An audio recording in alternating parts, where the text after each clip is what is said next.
सुदामा जी की पत्नी जैसी दुनिया में कोई पत्नी नहीं हो सकती, जो अपने पति से रोज कहती है जाओ द्वारकाधीश के दरवाजे जाओ, जाओ द्वारकानाथ के दरवाजे जाओ, जाओ द्वारकाधीश के दरवाजे जाओ। दुनिया में ऐसी पत्नी कम होती हैं जो अपने पति को रोज भगवान शंकर के मंदिर भेज दे। दुनिया में ऐसी पत्नी कम होती हैं जो रोज अपने पति को भगवान के दरवाजे पर भेज दे, सत्संग में भेज दे। सुबह से सुदामा जी की पत्नी उठती थी और रोज कहती थी द्वारकाधीश के पास जाओ, और एक आज की पत्नी सुबह से उठते से कहती है जाओ दूध की थैली लिया।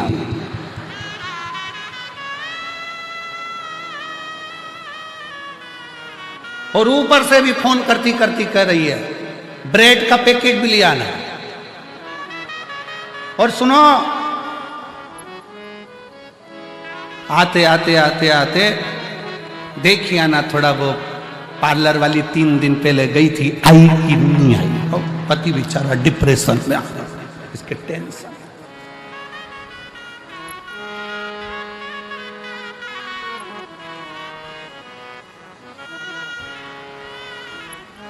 सुदामा जी की पत्नी रोज कहती है, पर सुदामा जाते नहीं है।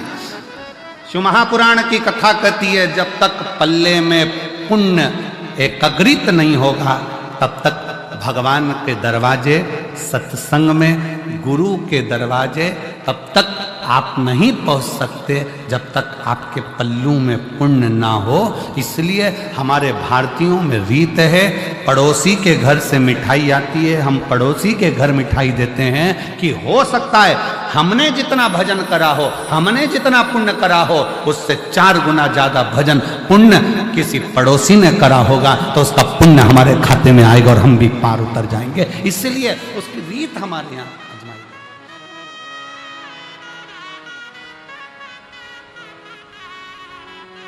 और मेरे भोले तेरा सहारा है, मेरे भोले तेरा सहारा है, मेरी नैया का तू किनारा है, मेरी नैया का तू किनारा है।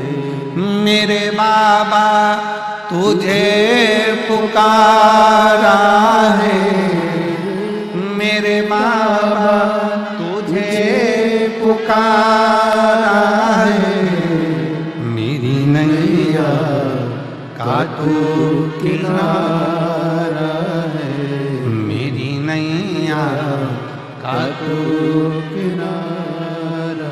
हमारे पल्लू में अगर पुण्य है तो हम सत्संग में गए हैं, हमारे पल्लू में अगर पुण्य है तो हम गुरुद्वारे गए हैं, हमारे पल्लू में अगर पुण्य है तो हम शिव के द्वारे गए हैं, हमारे पल्लू में अगर पुण्य है तो हम माता रानी का दर्शन करने गए हैं, हमारे पल्लू में अगर पुण्य है तो हम भगवान का भजन कर रहे हैं। अगर पुण्य नहीं है तो हम भजन भी नहीं कर सकते।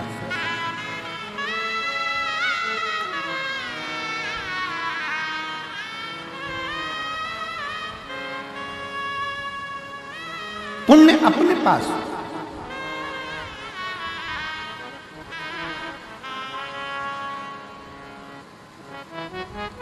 अब पुण्य कैसे कमाओगे? शिव महापुराण की कथा कहती है, हमने पहले भी कथा में कहा, ये कौन सा हाथ है? सीधा हाथ। ये कौन सा हाथ है? जम के बोलो, उल्टा हाथ। पुण्य का काम कैसे करते हो? जम के बोलो जरा, सीधे हाथ से। एक दिन इस उल्टे हाथ को बड़ा बुरा लगा कि जो भी कुछ करे तो यही करे, हवन करे तो ये, दान करे तो ये, पुण्य करे तो ये, सत्कर्म करे तो ये, अपन तो बेकार में पैदा हुआ। इस उल्टे हाथ को थोड़ा सा बुरा लगा। एक ही एक बहू अगर सब काम करे तो दूसरी बहू को तो बुरा लगता ही है कि बताओ, सास एक ही एक को पूछ रही है, सास एक ही एक को काम बता रही है, हम तो बुरे, हमारा क्या काम।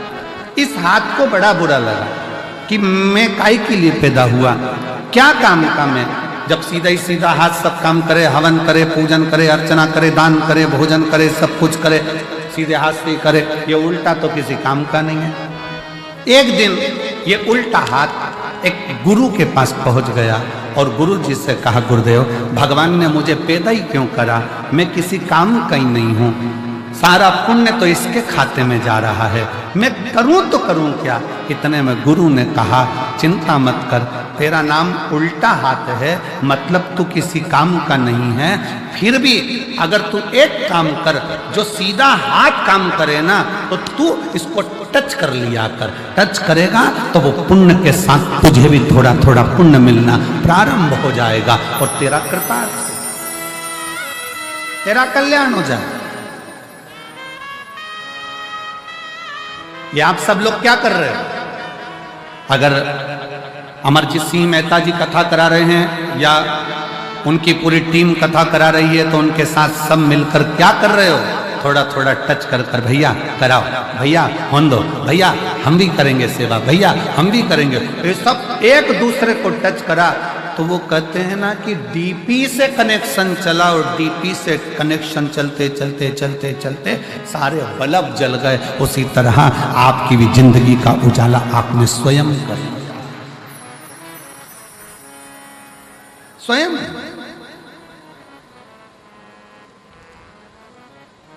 भगवान शंकर की अविरल भक्ति, भगवान शिव की अविरल भक्ति का फल आपको प्राप्त, शिव तत्व आपको प्राप्त।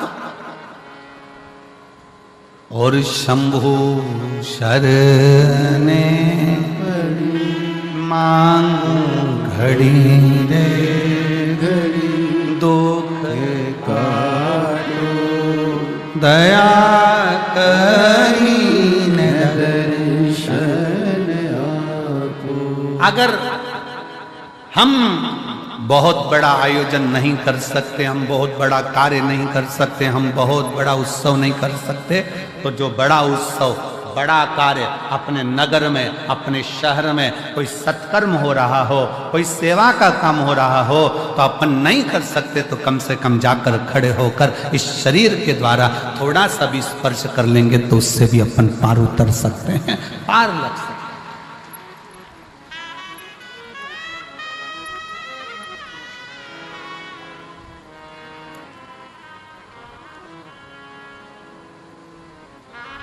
श्रेष्ठ कर्म हमारा हमें परमात्मा तक ले जाता है। श्रेष्ठ कर्म। एक महिला ने लिखा,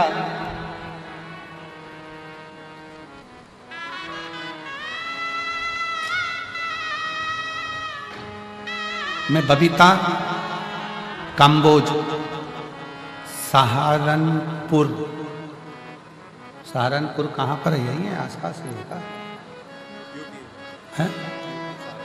यूपी सहारनपुर।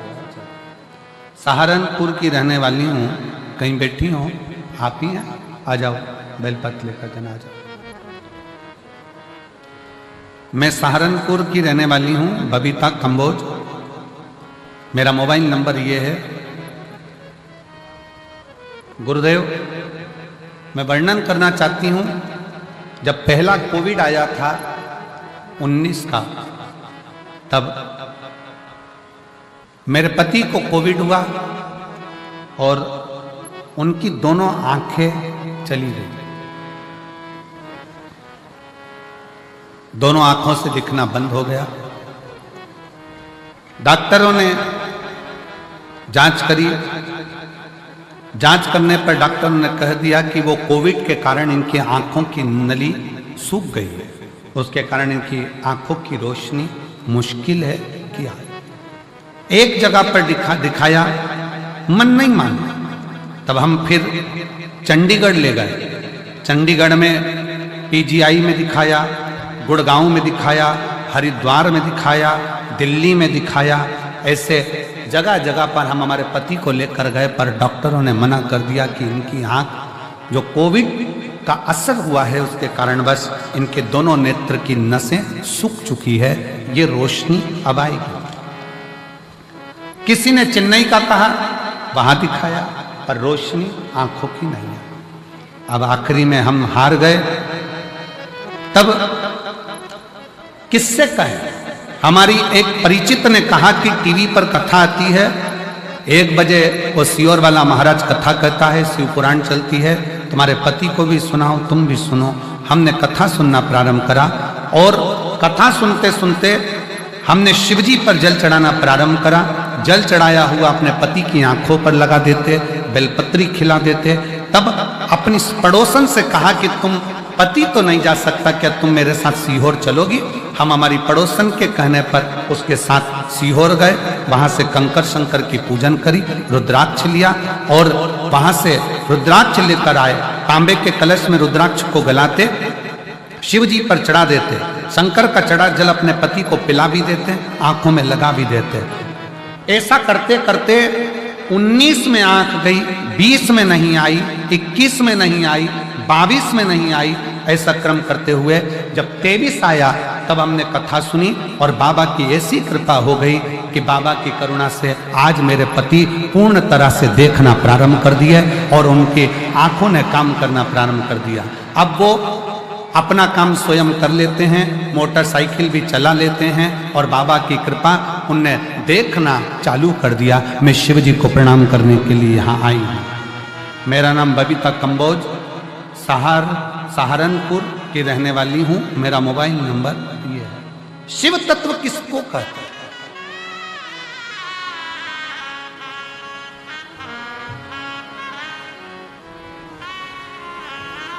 शंकर की भक्ति किसको कहते हैं? शिव की उदारता किसको कहते हैं? कुछ नहीं बने ना। कोई अच्छा काम कर रहा है, कोई यज्ञ कर रहा है, कोई अनुष्ठान कर रहा है, कोई पूजन कर रहा है, कोई अर्चना कर रहा है, कोई सेवा कर रहा है।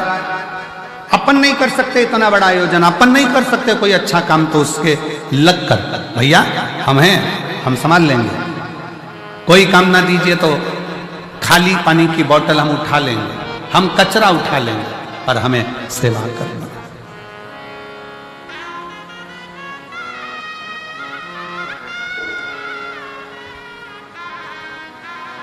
और भला किसी का कर न सको तो बुरा किसी का मत करना। फूल नहीं बन सकते तो फिर कांटे बनकर मत। अच्छा करिए, अच्छी सोच रखिए, अच्छे विचार रखिए।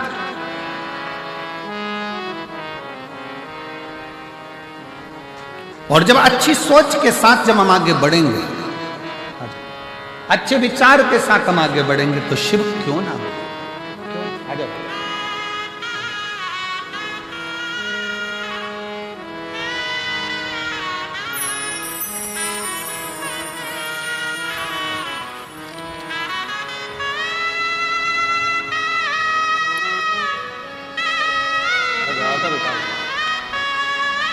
रोते नहीं, अब तो आंख के आ गई बाबा की कृपा है ना। रोना, आंसू पहले पकड़ो, आंसू पकड़ो।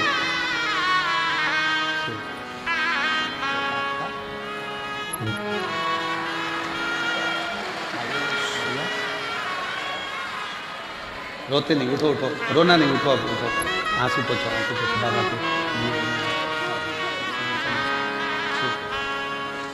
पति की आंखें पहले कोविड में चली गई, देखना बंद कर दिया, नेत्र नहीं। डॉक्टरों ने जवाब दे दिया था, चंडीगढ़ के पीजीआई कॉलेज के, गुड़गांव के, हरिद्वार के, चेन्नई के, दिल्ली के, सब ने मना कर दिया था आंखें नहीं आएगी क्योंकि नसें सूख गई। पर अरे तेरा ही दिया मैंने खाया पिया है, तेरा शुक्रिया है, तेरा शुक्रिया है। अब वो मोटरसाइकिल भी चलाते हैं, अपना काम भी करते हैं और दुकान भी संभाल लेते हैं। अब उनको पूरा दिखना प्रारंभ हो गया। ये शिव है।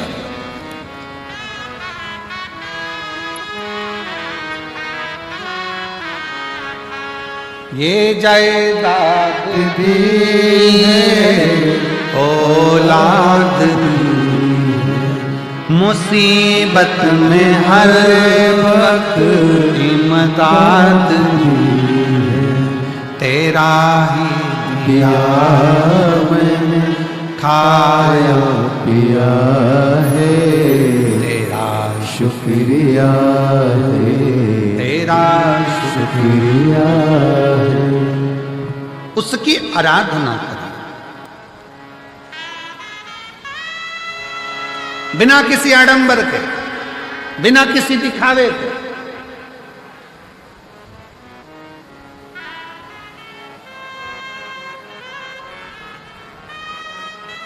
केवल एक विश्वास, एक भरोसा,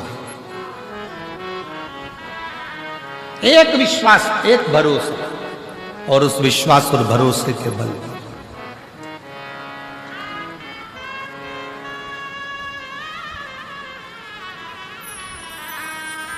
शिव महापुराण की कथा कहती है, पल्लू में अगर पुण्य बंध गया,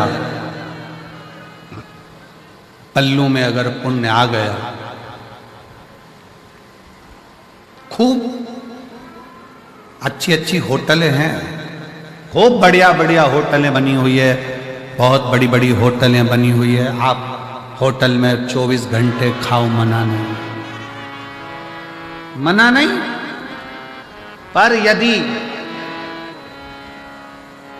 अपने नगर में, अपने क्षेत्र में तुम कहीं बाहर गए हो और राह में तुम्हारी जेब में अगर पैसा है तो तुम अच्छी अच्छी होटल में खा सकते हो, पर एक बात याद रखना, पैसा अगर जेब में है तो होटल तक पहुंचोगे, और अगर पुण्य तुम्हारी जेब में है तो तुम गुरुद्वारे तक, शिव के मंदिर तक, शंकर की चौखट तक।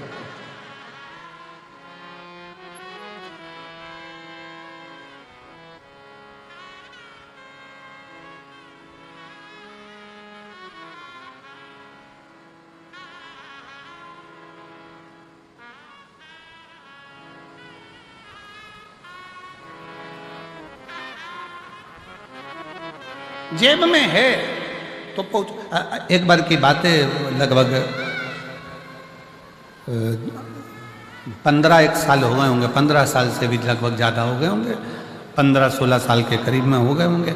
हम बद्रीनाथ जा रहे थे, बद्रीनाथ जाते जाते बीच में रास्ता में थोड़ा सा पहाड़ पर्वत धंस गया वो, और निकलने का रास्ता बंद हो गया।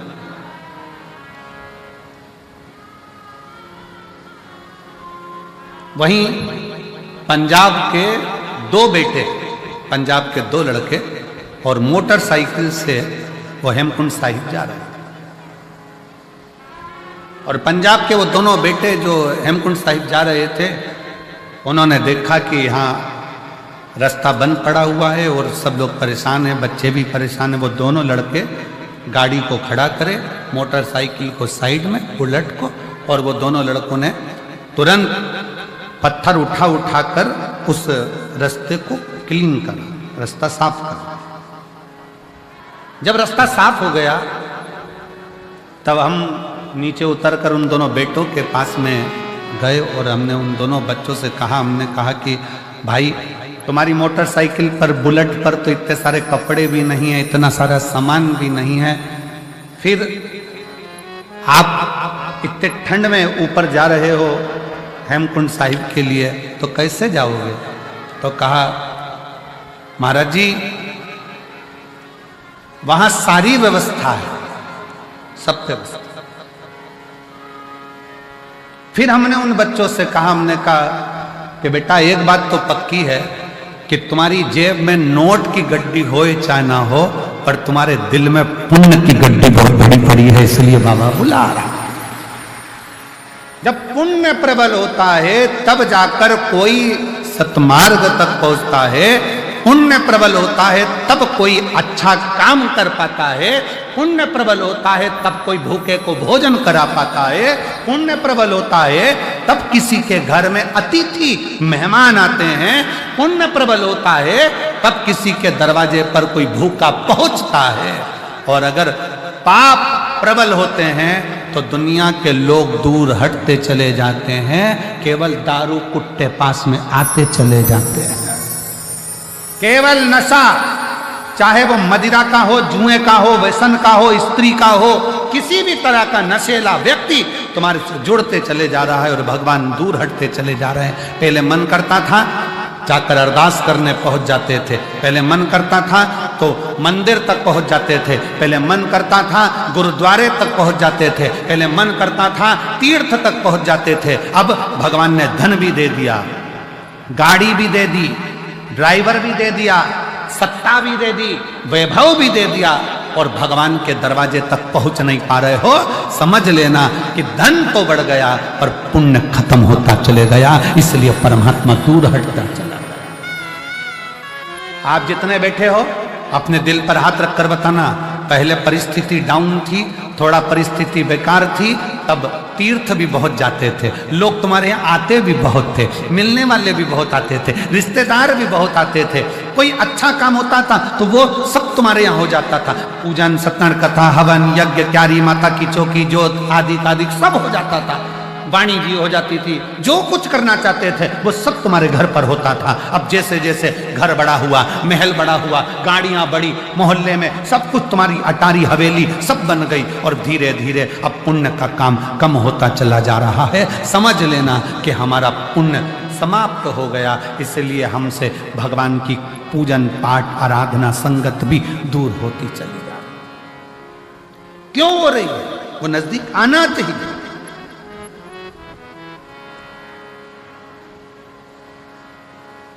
पहले छोटा सा घर था, मेहमान ज्यादा आते थे, घर बड़ा हो गया, मेहमान जाना चालू हो गया, मेहमान नहीं आते। कारण क्या है? घर तो बड़ा हो गया पर दिल बड़ा करना भूल गए, मन बड़ा करना भूल गए,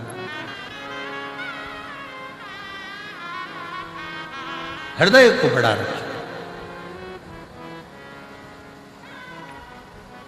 मन को बड़ा रखे, दिल को बड़ा रखे। और जब हृदय बड़ा हो, एक पत्र है देखिए बड़ा सुंदर,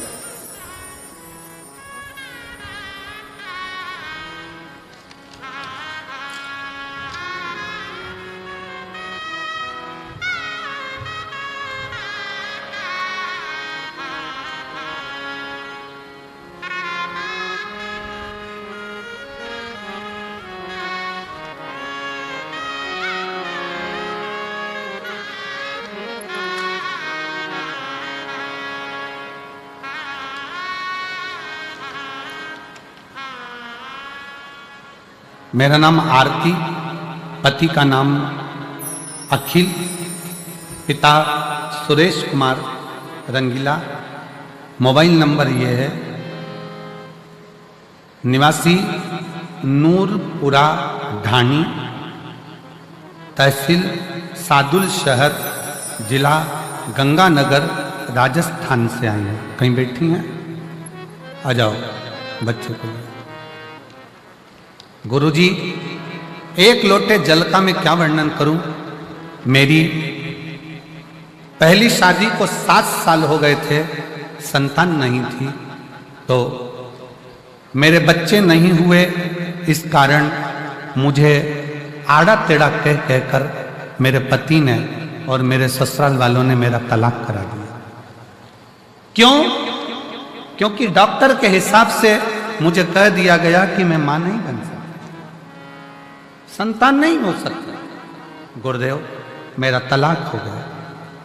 फिर बाबा से प्रार्थना करी, मेरी दूसरी शादी हो गई। दूसरी शादी होने के बाद गुरुजी फिर 6 महीना, 8 महीना, 1 साल, 1.5 साल, 2 साल निकलते गए पर संतान का सुख नहीं। आखिरी में वापिस जो मेरा दूसरा विवाह हुआ तो पति को कई लोग कहने लगे कि छोड़ दे इसको। इसके पहले पति ने भी इसको इसलिए छोड़ा क्योंकि इसको औलाद नहीं, तू भी छोड़ दे। तब डॉक्टरों को दिखाया, डॉक्टरों ने तो मना करा, पर आखिरी में उसी हॉस्पिटल में एक दरवाजे पर एक प्यून खड़ा था, उस प्यून के कहने पर मैंने शंकर को मंदिर में जाना प्रारंभ करा, 1 लोटा जल चढ़ाना प्रारंभ करा, और आस्था चैनल पर जो कथा आ रही थी उस कथा को सुनना प्रारंभ करा। फिर मैं 2024 में भटिंडा पंजाब की कथा सुनने के लिए आ गई। बाबा को झोली पसार कर पंडाल में से कहकर गई, बाबा कहीं मेरा दूसरा तलाक भी ना हो जाए, मुझे औलाद देने की जवाबदारी तेरी है। तब बाबा की कृपा से 5 महीना भी पूर्ण नहीं हुआ और शिव की कृपा से मेरा गर्भ ठहर गया और बाबा की कृपा से मुझे संतान की प्राप्ति हुई। मैं बाबा को यहाँ प्रणाम करने के लिए आई हूँ। गुरुदेव, 4 दिसंबर को मेरे घर में संतान की प्राप्ति हुई है। मैं शिव को नमन करने के लिए। शिव, एक लाइन अच्छी लिखी है, बाबा ना जाने कितनी बेटियों का भाग्य इस शिव महापुराण ने लिख दिया, नहीं तो कई बेटियां तो रोती ही रहेगी, रोती।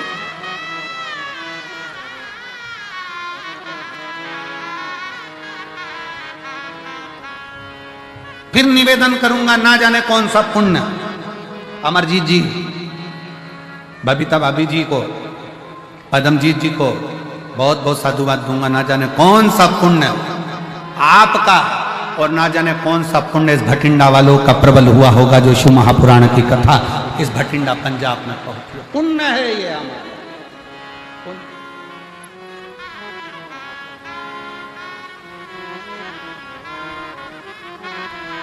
उस पुण्य की प्रबल।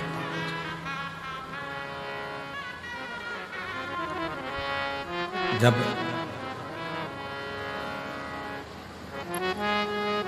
भीतर का हम परमात्मा और हमारे बीच में आएगा तो वो अहम हमें परमात्मा से दूर करता जाएगा। अहम,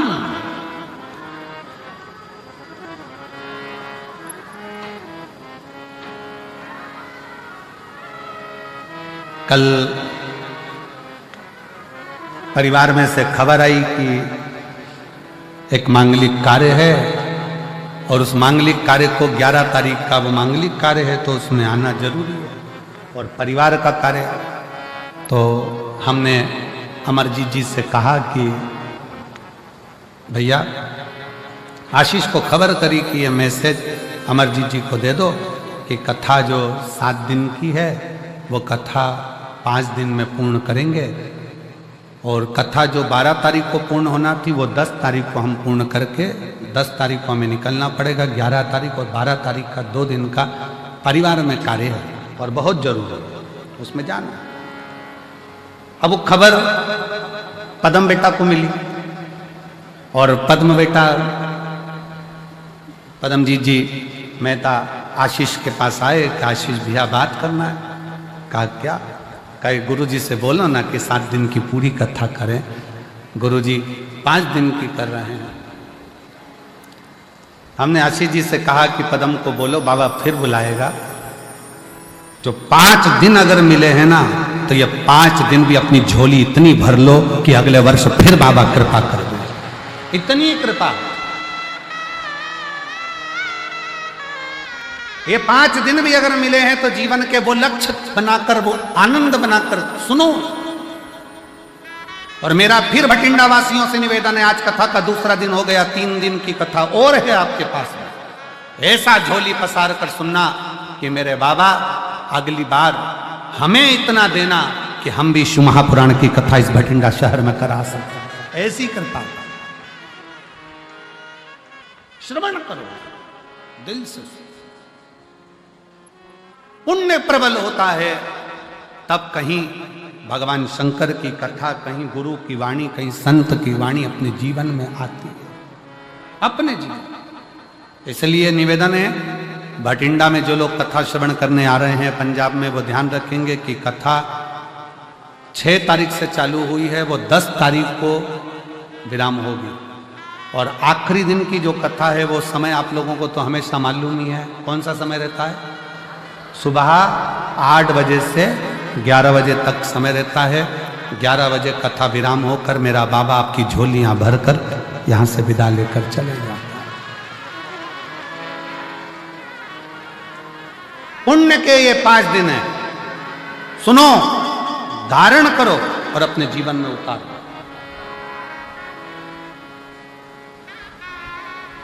और ये कथा यहां पर 10 तारीख को विराम हो जाएगी।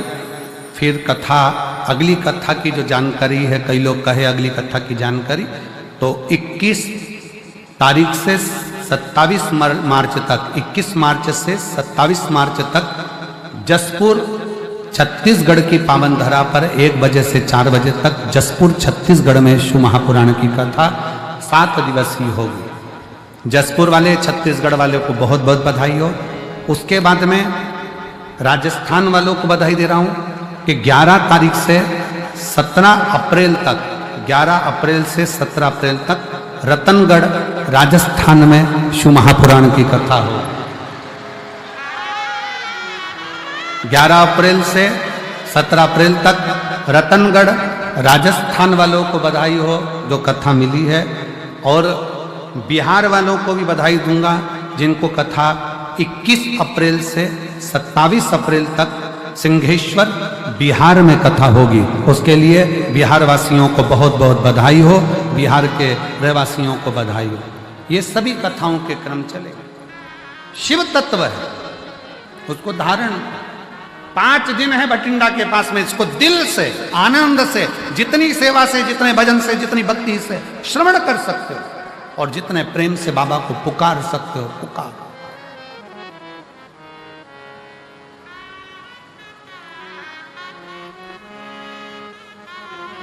शिव कथा कर रही है, भगवान शंकर का चरित्र कर रहा है, शिव महापुराण की कथा कर रही है। भगवान शिव का चरित्र कथा है।